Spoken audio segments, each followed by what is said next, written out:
오늘도 여러 가지 특징주들 한자리에 모아봤고요. 첫 번째 특징주 바로 열어보겠습니다. 네, 하나금융지주 짚어보고 가도록 하겠습니다. 약세장에서도 오늘 주가 강세를 보이고 있고요. 장 초반에 52주 신고가를 경신하기도 했습니다. 지난 4분기 호실적을 발표하면서 매수세가 좀 몰리고 있는데 시장 눈높이에 부합한 실적을 내놓았고요. 여러 가지 환경들이 또 은행주의 우호적으로 좀 흘러가고 있습니다. 일단 일본 도쿄 증시에서 은행주의 시총 비율이 13년 만에 최고 수준으로 올라왔습니다. 현재 시가총액이 114조 엔으로 우리 돈으로 약 1,068조 원 규모까지 올라왔는데 토픽스에서 은행주 비중이 이에 따라 약 11%를 차지하게 됐습니다. 현재 업종별로 봤을 때 전체 33개 구성 업종 중에서 전자기기에 이어서 두 번째 규모로 커진 거고요. 기업별로 봤을 때도 3대 메가뱅크가 모두 시총 10위권 안으로 들어온 것으로 확인이 되고 있습니다. 이렇게 되는 데는 시장금리 상승의 영향이 큰데요. 현재 니케이에서는 현 정부의 적극적인 재정과 함께 일본은행의 정책금리 조기 인상 관측이 금리를 밀어올리고 있다라는 분석을 내놓기도 했습니다. 그리고 우리 증시 안에서는 외국인들이 계속해서 은행주에 러브콜을 보내고 있습니다. 지난주 주간 리포트를 봐도요, 주간 순매수 규모가 금융주 쪽으로 좀 집중됐다라는 부분이 나타났고요. 주간 선호 종목으로 또 하나증권에서는 KB금융과 하나금융을 제시하기도 했는데 각각 목표 주가를 17만 8천 원 그리고 13만 원대까지 제시해 놓은 상황입니다. 오늘 은행주 분위기 함께 체크해보고 가시죠.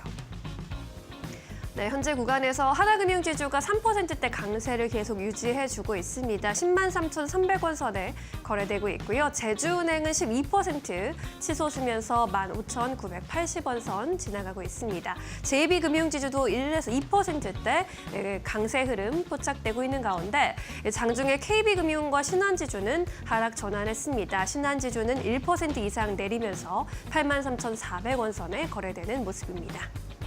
네, 은행주 분위기 한번 체크해봤고요. 이어서 두 번째 특징주 열어보겠습니다.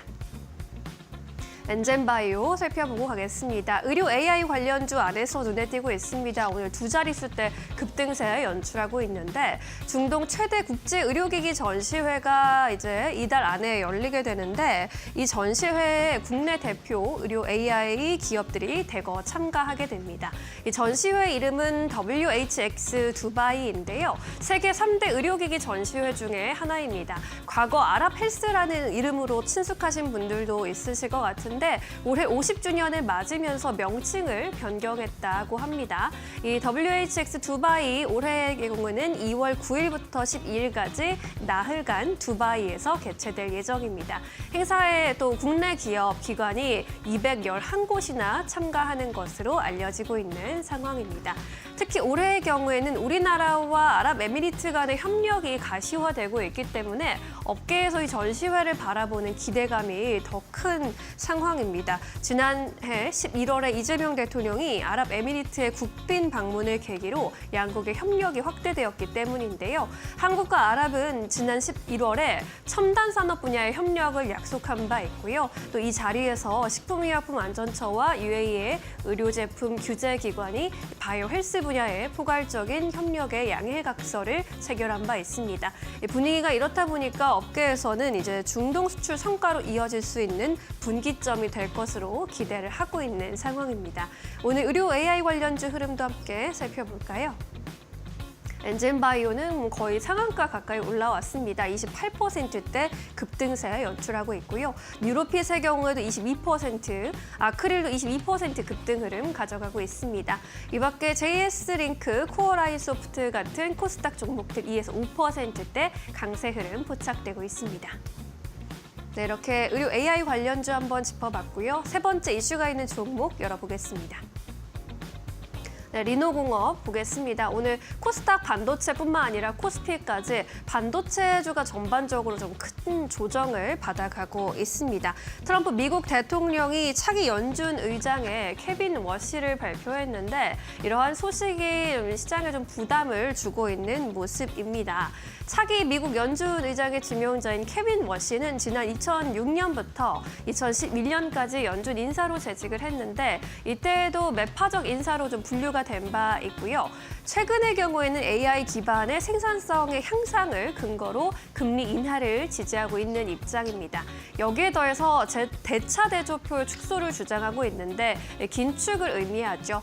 그리고 평소 발언을 보면 연준이 과도하게 물가에 반응하고 있다라는 식의 발언을 많이 했습니다. 과도하게 시장에 개입하는 것에는 좀 반대의 입장을 갖고 있는 인물입니다. 이에 따라서 결국에는 시장의 유동성이 줄어들 수 있을 수 있다라는 의미로 풀이되면서 주도주 위주로 좀 수급에 영향을 주고 있는 상황이고요. 오늘 반도체주 수급에도 좀 영향을 주고 있습니다. 지난 주말 사이에서 미국의 이제 주도주들이 좀 기술주들이 하락하는 분위기였고 필라델피아 반도체 지수가 3%대 급락세를 나타내기도 했습니다. 이러한 가운데 또 모건 스탠리에서는 반도체 투탑에 대한 긍정적인 의견을 내놨습니다.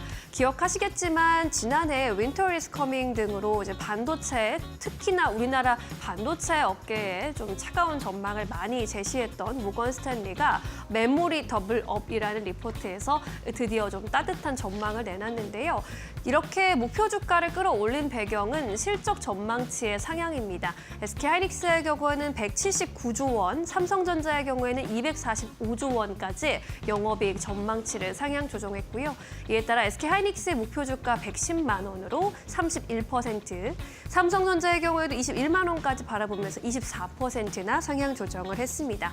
HBM4에 대한 경쟁력 그리고 일반 메모리 업사이클이 실적 전망 상향의 근거가 된다라는 의견입니다. 이렇게 상반된 또 의견과 분위기가 나타나고 있는 가운데 오늘 반도체주들은 전반적으로 약세 흐름 이어가고 있습니다. 삼성전자와 SK하이닉스가 4에서 6%, 7%까지 낙폭을 키워가고 있습니다. SK하이닉스는 84만 4천 원 선까지 거래되고 있고요.